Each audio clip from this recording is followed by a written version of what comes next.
tere tulemast, mitmeaine õpetaja magistriõppekava infotundi.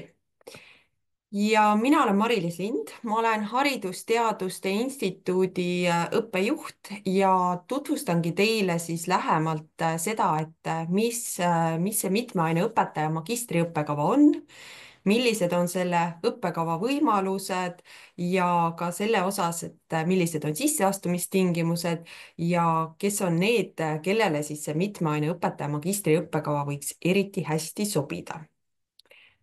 Ja võib-olla niisuguse esimese asjana teeksin väikse küsimuse teile, kes te siin infotunnis olete. Minu andmed näitavad, et teil on praegu siin kenasti 30 ja te võite otsida oma sellelt Zoomi ribalt üles, kuskil on reactions, peaks olema inglise keeles on see, või kus te saate mingeid erinevaid nii-öelda märgikesi näidata ja kui te tunnete ennast ära nende järgmiste väidete juures, ma hakkan ükshaaval neid kõiki ette lugema, siis võite lihtsalt siis kuidagi mõnda siis nendest erinevatest ikoonikestest vajutada.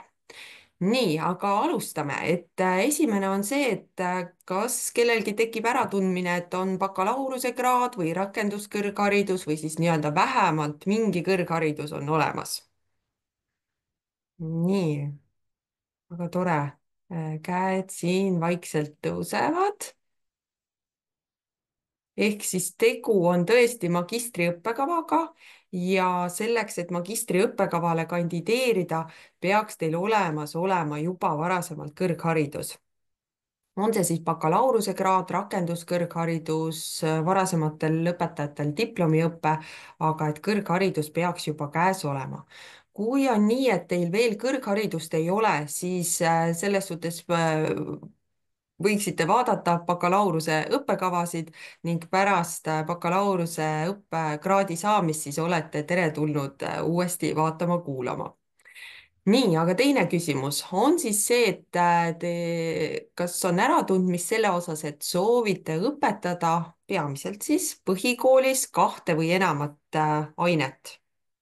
On see siis näiteks matemaatika ja bioloogia, on see eesti keel ja geograafia, on see siis inimeseõpetus ja toome näiteks ajaloo. noh, väga tore, siit tekib ka juba äratundmisi, väga hea et sellest õppekavast kohe räägin lähemalt, aga lühidalt öeldes, et tõesti see mitme aine õpetaja, nagu see nimetus ka ütleb, et on siis neile, kes soovivad peamiselt just põhikooli astmes õpetada siis kahte või siis ka kolme ainet ja kuidas ja mis, sellest juba varsti lähemal. Aga järgmine küsimus, sa juba töötad koolis või plaanid lähiajal kooli tööle minna? nii. Jaa, ka siin on meil päris palju neid, kes kas juba töötavad või plaanivad, et õppijate osas ma saangi kohe juba öelda, et väga suur hulk meie üliõpilastest töötab. Eks me ju kõik teame, kuidas õpetajatega olukord koolis on ja tegelikult tööle asutakse väga tihti juba ka õpingute kõrvalt ja samas on ka neid üliõpilasi, kes võib-olla asuvadki õppima või asuvadki tööle oma magistriõpingute kõrvalt. on ka neid, kes ikkagi kõigepealt õpivad ja lähevad siis tööle, kuigi elu on näidanud, et rohkem ikkagi juba õpingute kõrval tõmmatakse sinna töömaailma ja võib-olla on ka teie hulgas või kindlasti on teie hulgas ka neid, kes te töötate, aga praegu mitte veel koolis, võib-olla kuskil hoopis teises valdkonnas ja tõesti siis on see mõte olnud, et vot, et tahaks teha väikest karjääripööret või sellist osalise koormusega teist karjääri kõrvalt ja mõtlete sellele, et kooli minna tööle. Nii, siis selline küsimus, et sul on juba mingil määral olemas ainealased teadmised ühes või siis ka mitmes aines. ainealane teadmine tähendab seda, et ma olen näiteks läbinud matemaatikaaineid või ma olengi läbinud ajalooaineid, et keskaeg, igasugused erinevad ajastud või matemaatika puhul geomeetriat, elementaarmatemaatikat, bioloogia puhul erinevat looduste tausta. nii, tundub, et midagi on. Kohe siin ka räägin, et mis taustaga meie mitmeaineõpetajad tavaliselt on, nende profiilid on väga-väga erinevad ja juba võin ka öelda, et tõepoolest igal õppijal sellel õppekaval on omaenda personaalne selline õpirada, mis lähtub sellest, et mis need varasemad teadmised on ja mida on vaja siis juurde omandada.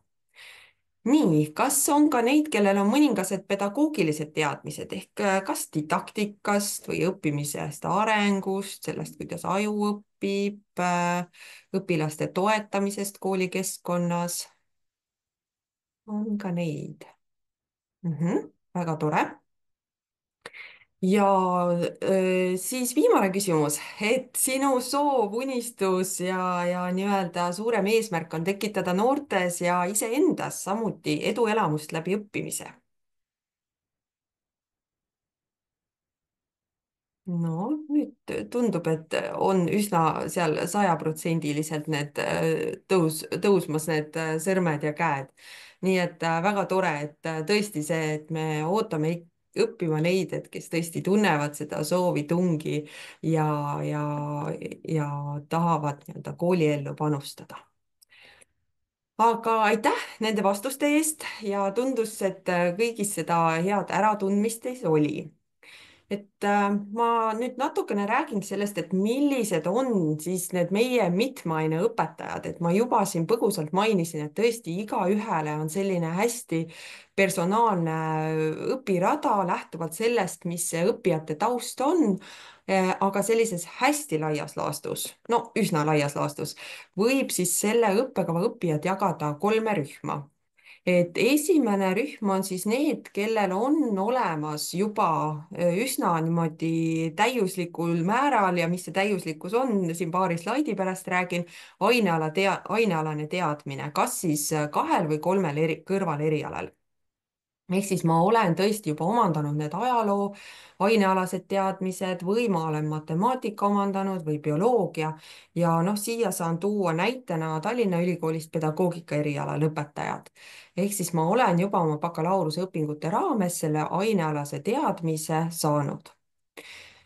Siis ja üliõpilaste puhul on teid kuskil kolmandik kuni pool, siis väga suur osa on neid, kellel siis see ainealane teadmine on veel poolik, ehk siis on vaja seda ainealast teadmist veel juurde õppida, et ma ei ole võib-olla kõiki neid ajalooperioode veel ära õppinud või ma seda geograafiast ikkagi mingisugused teemad ei ole mulle nii tuttavad ja siin võib siis olla just neid õppijaid või huvilisi, kellel on mõni muu eriala, no kas on näiteks maastikuarhitektuur, Maaülikooli erialad meenuvad kohe, et justkui looduste poole pealt, meil on olnud õigusteaduse lõpetajaid, psühholoogia eriala lõpetajaid, ehk siis midagi mul on nagu justkui olemas ühest või teisest ainest, aga see ei ole selline päris võib-olla terviklik ja kõrvaleriala formaadis, mis ta siin õppekaval nii-öelda ideaalversioonis ja ideaalmaailmas on. ja nagu ma välja tõin, siis tegelikult neid, kellel on väga erinev taust ja seda ainealast teadmist vajalik täiendada, neid on ka õppijate hulgas väga suur osa. Ja ma uuriks seda ka ja tegelikult te võiksite isegi anda käega märku, et kas meil on siin ka Noored Kooli programmi vilistlasi. et äkki tõstate käe, siis ma tean, et kui palju ma sellest võimalusest räägin. Nii, ma korraks kiirelt vaatan üle, et mulle tundub, et kellelgi üks käsi korraks oli ja üks käsi mulle tundub, et on püsti juba jäänud, et võib-olla ma väga-väga põgusalt, aga et siis võib-olla saate edaspidi ka natukene rohkem juurde küsida. nii, ja mis need siis, need ainealased teadmised või me ülikoolis nimetame, et need on nagu kõrvalerialad, mis peaks olema läbitud ja mille maht on siis nii, et ühe kõrvaleriala maht on 48 ainepunkti ehk 48 EAP-d. ja need kõrvalerialad, mida me siis selle mitme aine õpetaja raames pakume, on tõesti väga erinevad ja need kombinatsioonid meie õppijatel on ka väga erinevad. Toon siin välja siis inimeseõpetus, on see geograafia, bioloogia, keemia, füüsika, matemaatika, loodusreaalia valdkonnast, humanitaariast väga palju erinevaid keeli, see keelte osa on ka väga palju laienenud ja osade keelte puhul on ka muidugi selles suhtes juba võin öelda, et on teatavad keeletasemed nõutud just inglise keele ja niisugused enam kasutusel olevate keelte osas. aga humanitaariast veel ka ajalugu, ühiskonnaõpetus, eesti keel teise keelena. nii et tõesti need kõik koolis õpetatavad põhilised ained on nende kõrvalerialadena olemas. ja nagu juba välja tõin ka, siis mitme aine õpetaja eriala üliõpilastel tõesti on igaühel need kombinatsioonid väga erinevad. et kellel on ta näiteks ajalugu, inimeseõpetus, matemaatika, ajalugu, et neid variante on väga erinevaid ja õppekaval on kolm peaeriala. Need peaerialad on leitavad ÕIS-ist ehk siis meie õppeinfosüsteemist ja pikemalt ma peatungi siis mitme aine õpetaja kahe kõrvalerialaga ja mitme aine õpetaja kolme kõrvalerialaga ning natukene siis räägin ka sellest, et kui on nüüd noored kooli ehk see kolmas peaeriala, mitme aine õpetaja, vabandust, ühe kõrvaleriala ning valikkursusega. Nii, ja siis räägimegi täpsemalt korra sellest õppekava struktuurist. õppekavas on see struktuur laias laastus näeb välja selline igal peaerialal, et 30 ainepunkti, kogu õppekava maht on 120 ainepunkti ja sellest siis 30 ainepunkti ehk siis neljandiku moodustavad üldkasvatusteaduslikud ja psühholoogia ained ja me nimetame neid ka õpetajakoolituse aineteks. ehk siis need on need ained, mis aitavad teid nagu ette valmistada selleks, et te oleksite kursis, kuidas toimub õppimine ja areng, kuidas siis aju õpib, kuidas toetada õpilast kaasavas koolikeskkonnas, kuidas oma õppimist uurida ja kuidas ka õpetajana nii-öelda ka nõustaja rollis olla, nii et need on väga tihedalt seotud siis õpetaja kutsestandardiga ja aitavad siis tõesti selle koolis toime tulla, vaimse tervise teemad on kaetud, et väga-väga selline lai ja selline hea põhi siis või kaks-kolm ainet sõltuvalt siis sellest kõrvalerialadest moodustavad ainedidaktikad ja didaktika on siis see, et kuidas ma seda ainet õpetan. nii et kui varasemalt on omandatud teadmised, no toome siin eesti keeles, siis nüüd magistriõppes saan ma juurde ka seda, et kuidas ma seda eesti keelt siis või nendele õppijatele koolis edasi annan. millised on need erinevad trikid, nipid selle aine edasiandmise spetsiifika, ainealane keeleoskus ja kogu see, et see pool, et minust saaks selline hea õpetaja, kes suudab oma aine õppijatele hästi selgeks teha. siis praktika ja siis praktikumid, ka didaktika praktikumid, et need jäävad sinna, et samamoodi see on siis õppekava sisaldab praktikat, vähemalt siis 12 EAP-d, sõltuvalt siis kõrvalerialade mahust ka 18 EAP-d ja praktika ongi siis see, et mis sooritatakse koolis ja ta võib olla siis kas juba selles koolis, kus te töötate, aga soovi korral saate ka minna ja teha selle praktika mõnes teises koolis ja vaadata, kuidas on eluolu kuskil mujal. ja praktikatest viimase lõpus toimub ka õpetaja tase 7 kutse kaitsmine. nii et õppekava lõpetajad saavad kõik ka endale õpetaja tase 7 kutse ja siis noh, võib niimoodi öelda, et pärast õppekava lõpetamist olete te tõesti ametlikud paberitega kvalifikatsiooniga õpetajad. Ähm, väga suure osa õppekavast moodustavad eriala vabaained ehk siis miks me oleme selle mahu teinud sellise päris suure, on ka lähtuvalt meie õppijate taustast ja ka lähtuvalt õppijate soovist, et just seda ainet veel juurde õppida. nii et kellel võib-olla ongi see ainealane taust on natukene, ei ole päris selles mahus, mis ta õppekavas peaks olema, siis see on see maht, kus te saate siis nii-öelda oma teadmisi täiendada ja need, kellel on ka juba eriala piisavalt omandatud, saate võtta veel kas siis ainet veel juurde või läbida ka veel näiteks mingid erivajadusega, hariduslike erivajadustega õppija või siis käitumisrastukustega õppija ja selliseid erinevaid aineid. Magistritöö osa või magistriõpingute osa on magistritöö ja magistritöö valmimist toetavad uurimispädevuse ained, uurimistöö alused ja magistriseminar. nii et siis need ka õppekava osana.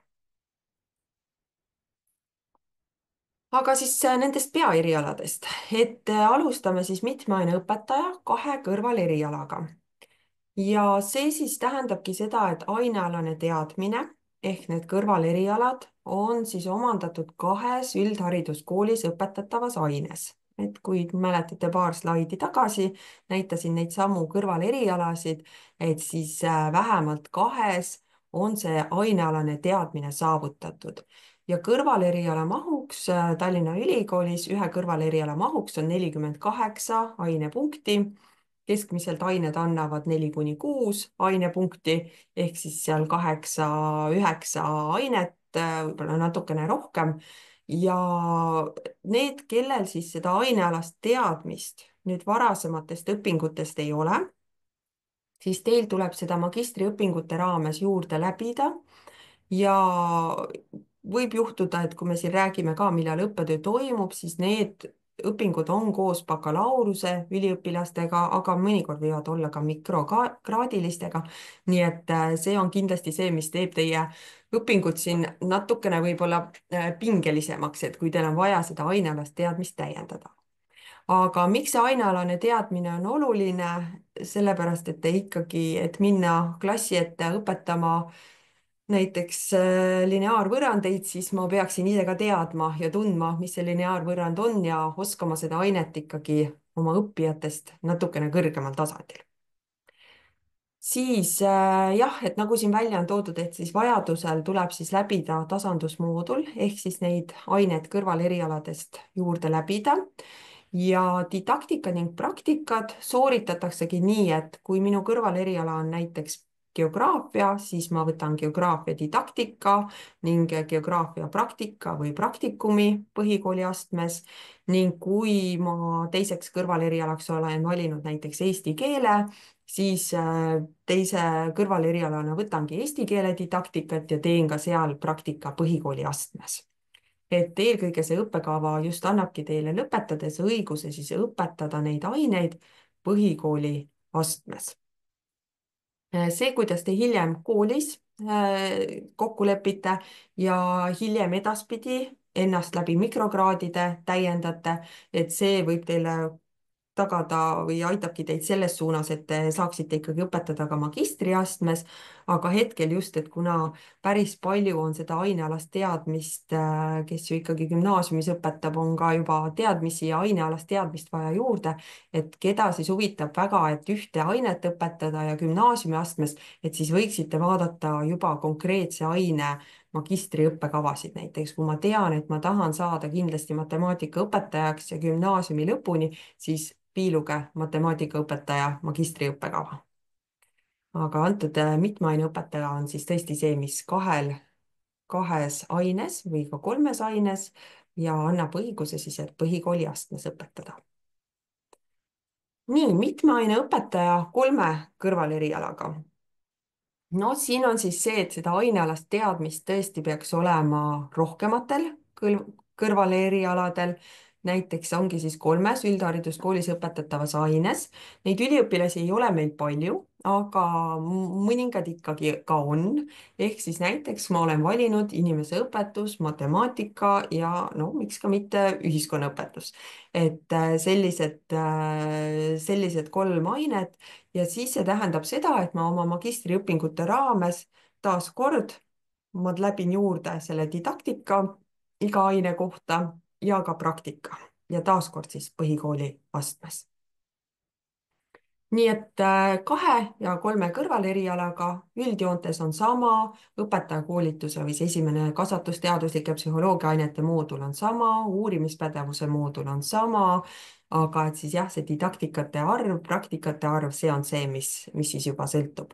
Ja eriala vabaaineid, neid siis läbitakse juba lähtuvalt sellest, mis on see varasem taust ja kui palju siis mida on vajalik veel magistriõpingute juures juurde omandada.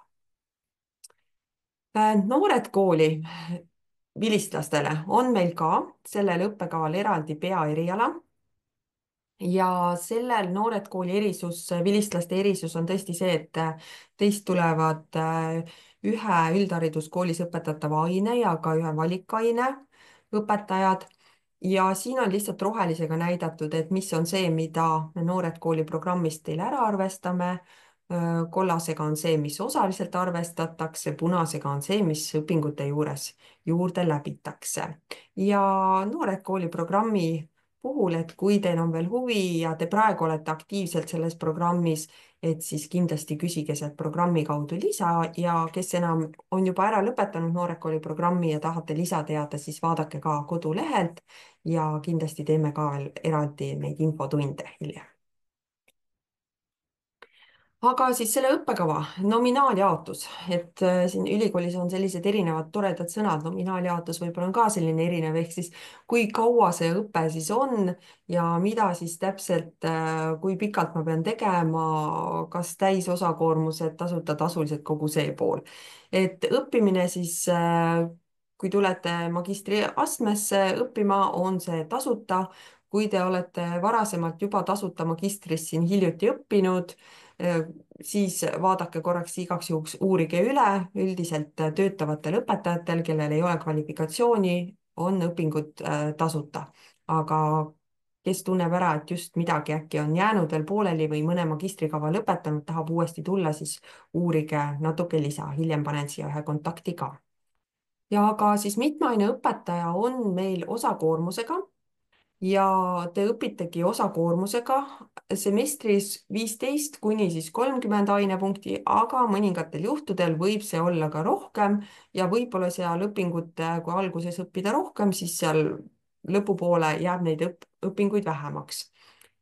Ja osakoormusega see tähendab seda, et selle õppeaeg on tegelikult justkui 3 aastat, aga tegelikult on võimalus lõpetada ka kiiremini ehk Noored kooli programmi vilistlastel ja kellel on võib-olla juba varasemalt magistriastme õpingud, on võimalus lõpetada 1 aastaga. Need, kellel on ainealane teadmine olemas ehk need 2 kõrvaleriala on täies mahus omandatud, siis teie õpingud võiksid olla 2 aastat ja need, kellel on vaja siis ennast täiendada, seda ainealast teadmist juurde omandada, siis teie võiksite selles suhtes arvestada, et suure tõenäosusega, eks see sõltub ka natuke tasandusainete mahust, aga võib juhtuda, et teie õpingud siis lähevad rohkem kui 2 aastat.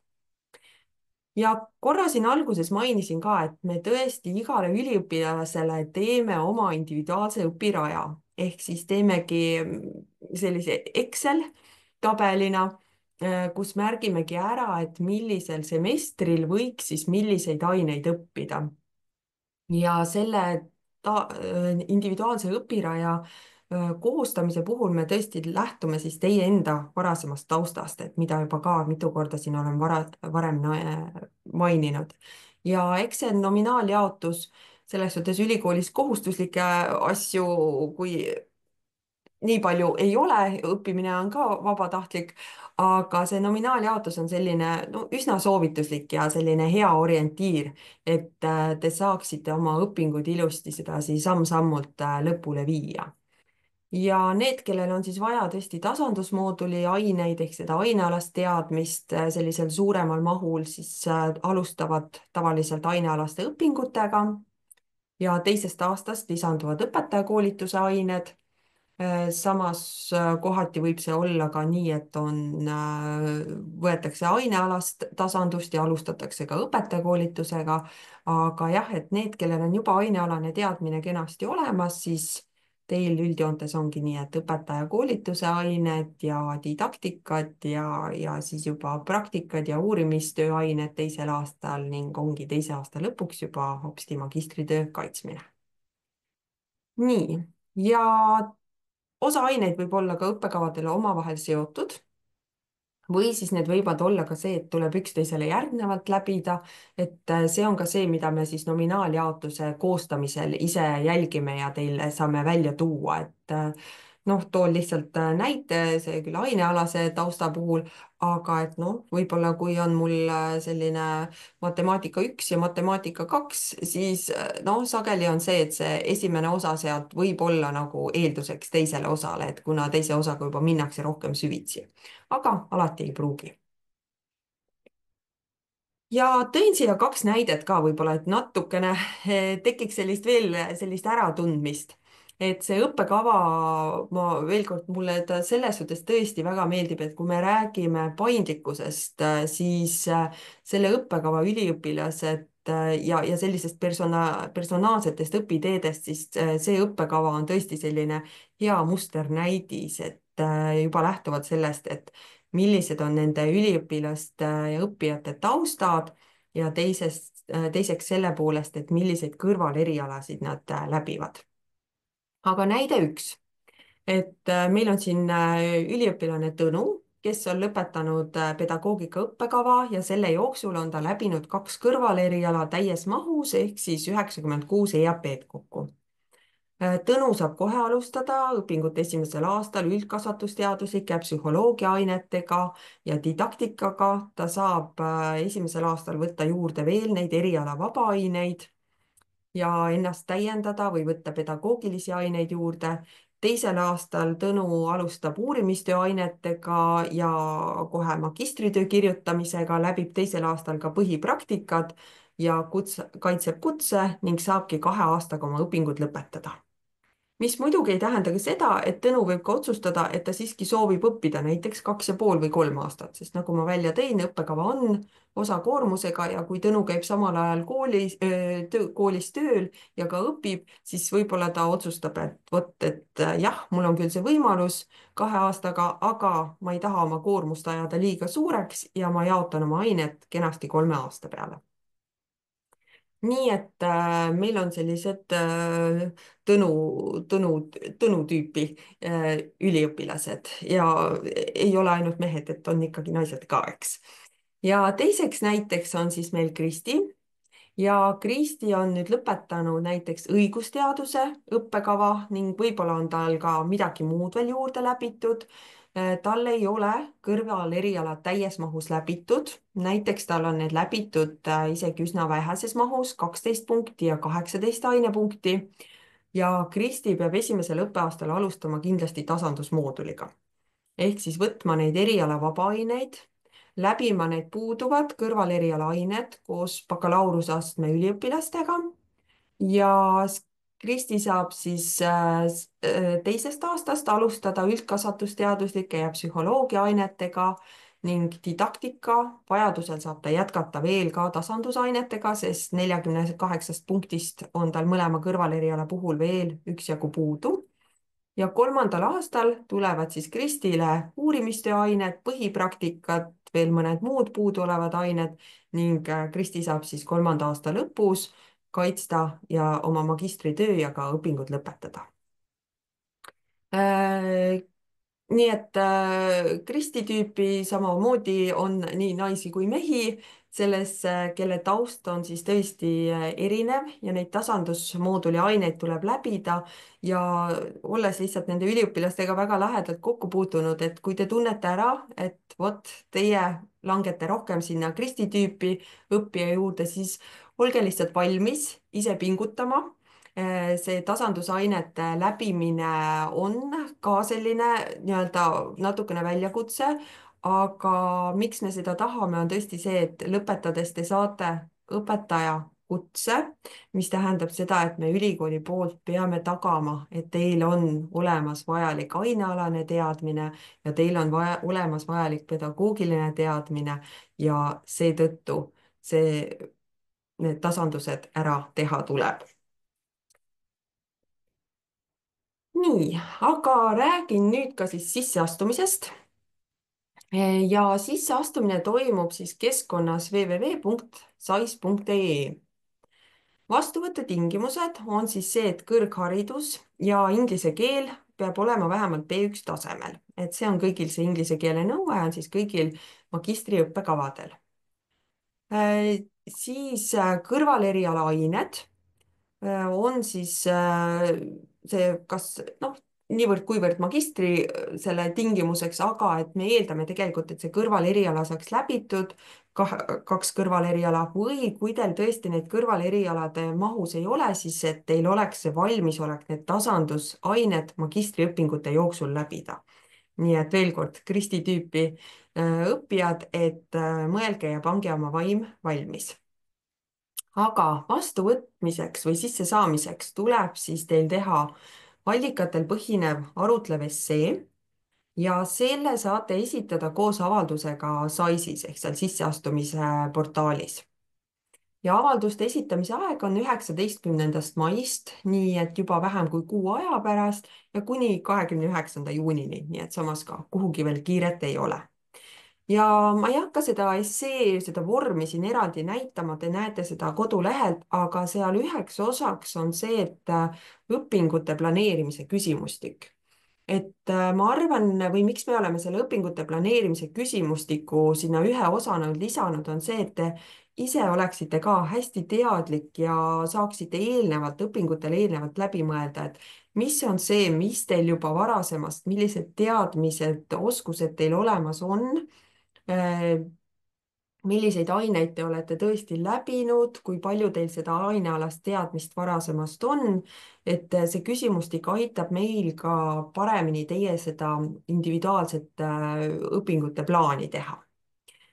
Ja nii, et selles suhtes ärge seda jätke viimasele hetkele, vaadake ikka läbi ja kes on lõpetanud teises kõrgkoolis, siis teil oleks vaja lisada juurde ka teises kõrgkoolis sooritatud ainete loendi, et see akadeemilisel õiendil on need siis kenasti välja toodud, et taaskord see on vajalik selleks, et saaksime seda teie individuaalset õpinguplaani paremini teha.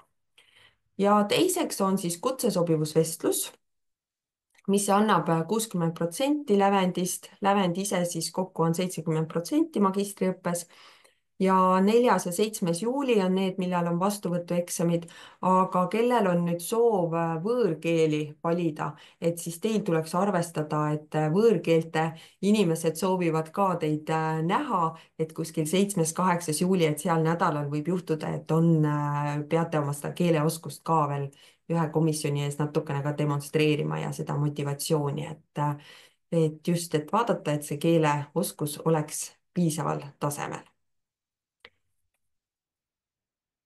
Vastuvõtutingimused ja üldse ka kogu selle eriala kirjeldus ja väga palju muud olulist materjali on välja toodud eriala kodulehel. ja siis ma soovitan tõesti selle selles suhtes vaadata läbi, et see aitab teil vastuvõtueksamiteks paremini ette valmistada, ka need 100 põhjust õppida õpetajaks ja kui siin on muud lugemist, et vaadake, kindlasti vaadake, lugege, mis on hariduses aktuaalsed teemad hetkel, olge kursis, et see on see, mille kohta teilt ka komisjoni liikmed küsivad.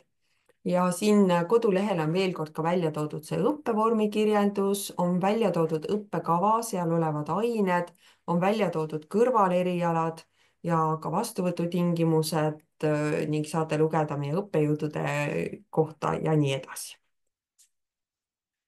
Siis minu üks selline lemmikslaide, kuna ise olen selle tagasiside kunagi üliõpilastelt ka kogunud või lõpetajatelt, on see, et olles täna võib-olla selles olukorras, kus te alles mõtlete õppima tulemisele, on võib-olla hea teada ka, et mis on see, mis on meie lõpetajaid aidanud õpingud lõpule viia. Et esiteks ikka seesama sisemine motivatsioon. Õpetajate puhul tihtipeale on see selline, on ju see soov maailma parandada ja kuidas sa ikka seda teed, kui ikka läbi nende noorte kaudu. nii et see enda selline sisemine motivatsioon, see valmisolek panustada, valmisolek võtta need aastad oma või mõningal juhul aasta, võtta need oma sõprade, võtta need oma pere võtta oma muude kohustuste kõrvalt ja muidugi väga suureks abiks on see aja planeerimise oskus. Perekonna, sõprade toetus, et ülikooli poolt, ärge muretsege, saate kursusekaaslaste näol ja teiste üliõpilaste näol endale uusi sõpru. Aga kindlasti see perekonna ja sõprade toetus on äärmiselt oluline ja vajalik. Siis ka tööandja toetus, et selles mõttes, et õppetöö magistriainetes on nädala lõppudel, reeded, laupäevad, mõningatel juhtudel võib-olla neljapäevad, aga kui teil on vaja läbida tasandusmooduli aineid või tasandusaineid sellest samast ainealasest teadmisest, siis need võivad toimuda ka nädala sees muudel aegadel. seal on ka erinevaid paindlikke aegasid, on ka mingeid mikrokraade, millega on võimalik liituda, aga kindlasti on oluline, et teie tööandja võimaldaks teile siis seda paindlikkust, et te saate nendes ainetes ilusti osaleda, nii et rääkige oma mõtted õppima asuda oma tööandjaga aegsasti läbi. Otse loomulikult kursusekaaslaste toetus, et see on väga selline oluline, et ikkagi minna koos lõpuni ja tegelikult ka magistritööd on võimalik kirjutada 2 peale, et mida väga palju või üha rohkem ka juba tehakse, nii et selles suhtes, et võib-olla need praegused sõbrad jäävad natukeseks tagaplaanile, aga siis panustage ise ka, et kursusekaaslased, need on ju teie erialane võrgustik. Otse loomulikult see soov kõrgharidust saada kvalifikatsioon, et olla õpetaja ja muidugi ka õpingud lõpetada.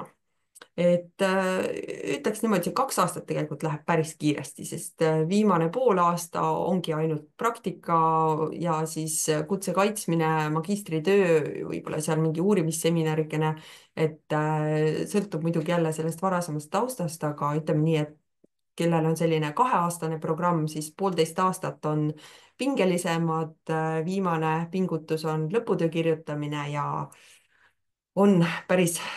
läheb see tegelikult üsna kiiresti. Ja mida meie siis omalt poolt pakume, ikkagi seda koostööd õppejõududega, koostööd juhendajatega ja tunneme huvi, kuidas teil läheb ja püüame omalt poolt teid igati teie õpingutes toetada. Mina omalt poolt tänan.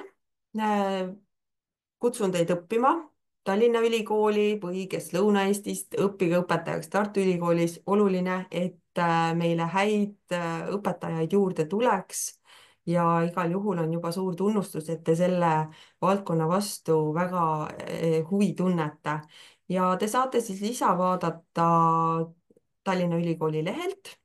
õpiõpetajaks on see, kus on kõik erinevad õpetaja erialad kirjas, lisaks ka teised erialad peale mitme aine õpetaja õppekava. Siis te võite ka küsimuste korral kirjutada siin välja toodud meiliaadressil ning võin ka juba öelda, et siin kohe-kohe selle nädala või järgmise nädala jooksul tekib siis kodulehele sellel sama õpiõpetajaks lehele ka selline väike link, kus kaudu on võimalus tõesti esitada oma personaalse õpitee kohta küsimusi ja saada selle kohta sellist personaalset nõustamist.